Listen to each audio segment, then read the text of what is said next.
nous, eh bien, nous faisons des études dont le but est d'essayer de comprendre ce que sont les attentes des consommateurs.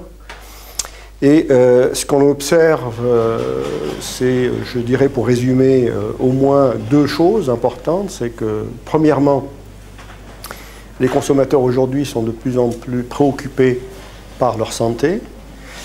Et du coup, ils sont de plus en plus sensibles à la présence des mauvais intrants qu'il peut y avoir dans leurs assiettes, hein, c'est-à-dire dans la chaîne alimentaire comme les pesticides.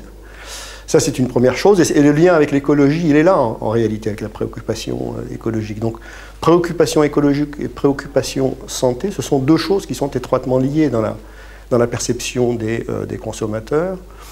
Et la deuxième chose que l'on constate, c'est que, donc d'une part, ils veulent savoir ce qu'il y a dans leurs aliments, mais aussi d'où ils viennent, qui les a produits, comment et au bénéfice de qui. Autrement dit, des agriculteurs. Nous, on constate, si vous voulez, dans nos études, que l'agriculteur est, je dirais pour simplifier, devenu pratiquement le premier facteur de réassurance dans l'esprit des consommateurs. Si vous leur expliquez d'entrée de jeu que tel aliment a été produit par tel agriculteur qui est identifié parce qu'on sait où il est, comment il travaille, avec qui il travaille et quelles sont ses méthodes de production, eh bien vous n'avez pratiquement plus besoin, je dirais, de justifier le reste. On constate qu'il y a un phénomène de confiance qui s'installe presque immédiatement et qui fait que tout le reste en découle presque naturellement. Donc, un modèle comme celui de l'AEI, je pense que c'est un modèle, si vous voulez, qui peut parler de manière extrêmement claire et pertinente aux consommateurs, pour peu qu'on insiste sur ce qu'il y a derrière, parce que c'est une notion qui n'est pas immédiatement compréhensible par le sens commun. Je dirais même qu'elle fonctionne comme un oxymore. Agriculture écologiquement intensive, il y a deux mots qui ne vont pas ensemble, pour la pensée profane.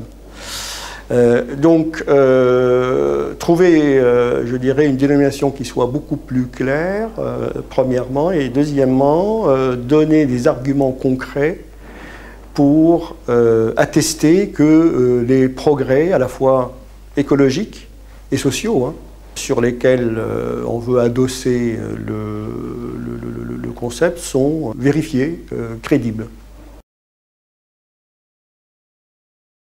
Il est prêt à écouter, il est, semble-t-il, d'après les quelques tests que nous avons réalisés sur quelques aliments pilotes, il est prêt à payer le surcoût qui va servir, selon lui, à rémunérer non seulement les efforts qui seraient faits, si vous voulez, pour apporter les progrès écologiques que l'on attend, mais aussi pour rémunérer les agriculteurs qui auront fait le pari et qui auront accepté d'adhérer au concept. Moi, je crois que les marques peuvent s'approprier le modèle sans aucun doute. Il y en a déjà qui ont commencé à le faire avec des résultats qui semblent indiquer qu'on est sur un modèle qui est tout à fait viable économiquement parlant. Je n'ai pas besoin de les citer, hein. Je pense que Terrena en fait partie.